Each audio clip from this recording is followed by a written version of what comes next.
UDF സ്ഥാനാർത്ഥി രാജ്മോഹൻ ഉണ്ണിത്താന്റെ തെരഞ്ഞെടുപ്പ് പ്രചരണത്തിന്റെ ഭാഗമായി പടന്ന മൂസ ഹാജി മുക്കിൽ പൊതുയോഗം നടന്നു. രമേശ് ചെന്നിത്തല ഉദ്ഘാടനം ചെയ്തു. കേരളത്തിൽ ആദ്യമായി കാസർഗോഡ് ഡ്രീം ഫ്ലവർ IVF സെന്ററിൽ എംബ്രിയോസ്കോപ്പ് ഇൻസ്റ്റാൾ ചെയ്യപ്പെട്ടിരിക്കുന്നു. നിർമ്മിത ബുദ്ധി ഉപയോഗിച്ച് ഭ്രൂണങ്ങളെ തിരഞ്ഞെടുത്ത് IVF ചികിത്സയ്ക്കായി ഉപയോഗിക്കുന്ന ഇൻക്യുബേറ്റർ ഇപ്പോൾ ഡ്രീം ഫ്ലവർ IVF സെന്ററിൽ. യു.ഡി.എഫ് സ്ഥാനാർത്ഥി രാജ്മോഹൻ ഉണ്ണിത്താന്റെ തിരഞ്ഞെടുപ്പ് പ്രചരണത്തിന്റെ ഭാഗമായാണ് പൊതുയോഗം സംഘടിപ്പിച്ചത്. യോഗം രമേശ് ചെന്നിത്തല ഉദ്ഘാടനം ചെയ്തു. ലോക്സഭാ തെരഞ്ഞെടുപ്പിൽ ഇന്ത്യ മുന്നണി അധികാരത്തിലെത്തിയാൽ പൗരത്വ ഭേദഗതി നിയമം വലിച്ചെറിയുമെന്ന് രമേശ് ചെന്നിത്തല പറഞ്ഞു. ഈ നാടിന്റെ ദുഃഖങ്ങളിൽ, പ്രയാസങ്ങളിൽ, വേദനകളിൽ, സന്തോഷങ്ങളിൽ രാജ്മോഹൻ ഉണ്ണിത്താൻ നിങ്ങളോടൊപ്പം ഉണ്ടായിരുന്നു. പാർലമെന്റിനകത്ത്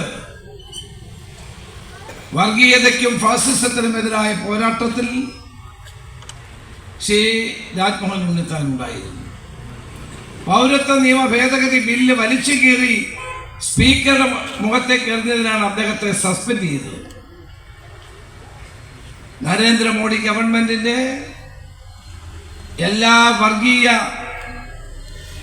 നടപടികൾക്കുമെതിരായിട്ടുള്ള ശക്തമായ പോരാട്ടം അദ്ദേഹം പാർലമെന്റിനകത്തും പുറത്തും നടത്തുകയുണ്ടായി. ചടങ്ങിൽ TKC മുഹമ്മദ് അലി ഹാജി അധ്യക്ഷത വഹിച്ചു. നിരവധി UDF നേതാക്കൾ പൊതുയോഗത്തിൽ സംസാരിച്ചു. ഉർമിസ് തൃക്കരിപ്പൂർ ന്യൂസ് ബ്യൂറോ ചെറുവത്തൂർ.